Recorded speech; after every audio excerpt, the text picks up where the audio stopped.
Yesterday, Victorians could rejoice, I suppose, as Brett Sutton served his last day as the Chief Health Officer of that state. His parting words on Twitter were, "Thank you, good folk of Victoria. In the immortal words of Jeff Fenwick, I love yous all."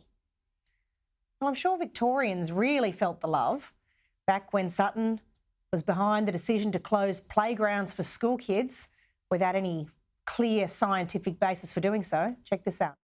Playgrounds are closed. Again, a difficult decision. It affects my family. It affects thousands and thousands of families across Melbourne. But as I said yesterday, the reality is there's a risk of transmission in those settings. 50 of our current cases, active cases in Victoria, are under the age of 10. Joining me now is David Limbrick, Libertarian Party MP from Victoria. David, welcome. What do you think Sutton's legacy for Victoria will be?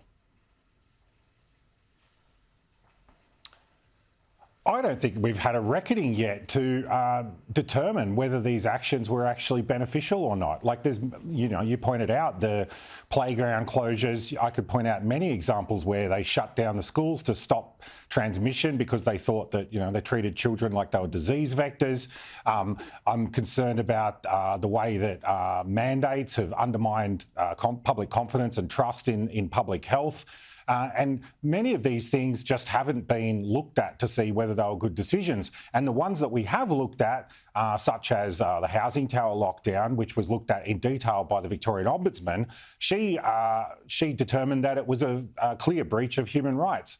I think that it's before these people shuffle on to whatever they're doing next in the world, there needs to be a serious reckoning for all this, and that's why we've been calling for a Royal Commission for years now. But this was promised by the incoming by the Labor Party when they before they came into the last election, but it appears that both sides of politics are very quiet on this. I don't think that they want a close look at what went down during the pandemic because they might not come out of it looking so good.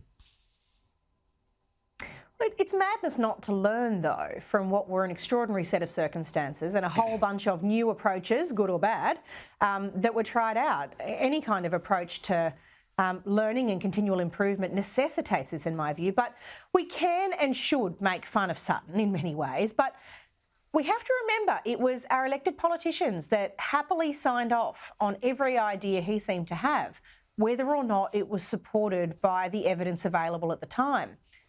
What do we need to learn about that in terms of our wider democratic system? Well, I've said many times, I think that the way that the pandemic orders were working pre the pandemic bill, when they were using the emergency powers, was an absolute nightmare. Like they didn't publish any of their human rights assessments, any of the underlying science. It was just trust the experts. There was zero transparency on anything. And then when they did start publishing stuff in early 2022, when we had the new legislation and we saw their summary justifications, my evaluation of them was that they were very, very weak, and some of the science was, experimental at best. So the facts and the science that they were basing many of these decisions on, it's still a mystery to many people. And in many cases, they were meant to weigh it up against the human rights impacts of these things. And when they investigated that in the housing tower lockdown, some of these human rights assessments that they're meant to do, they just said, oh, it's a mental process. They didn't even document it. So I have serious concerns about many aspects of what they did. And you're right, we need to learn from this because sooner or later there's going to be another pandemic, and we have to know what actually worked and what didn't. And as well, like these people are moving on to other positions and things like this. Do we even know, how much human rights were actually breached here? Are these people actually going to be good public servants in other areas through working for government? I think that we don't know the answer to that until we've looked at it in detail. Yeah, I think that's fair. What do you think the likelihood is that we will ever get a Royal Commission? Well, look, I think it'll come sooner or later. I'd like it to be sooner rather than later.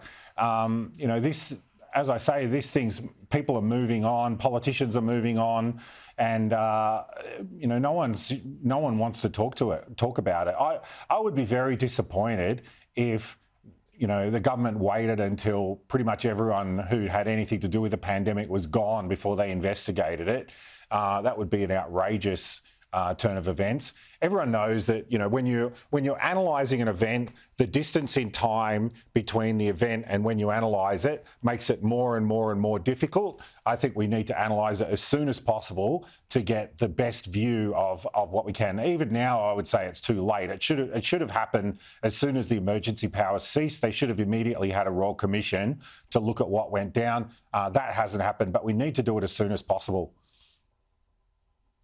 Yeah, I agree. I mean, it's an orthodox principle of the law of evidence that says you want to collect it as fresh and as close to the time at which it was produced as possible. And the longer you wait, the more witnesses you lose, the more documents get lost, and so forth.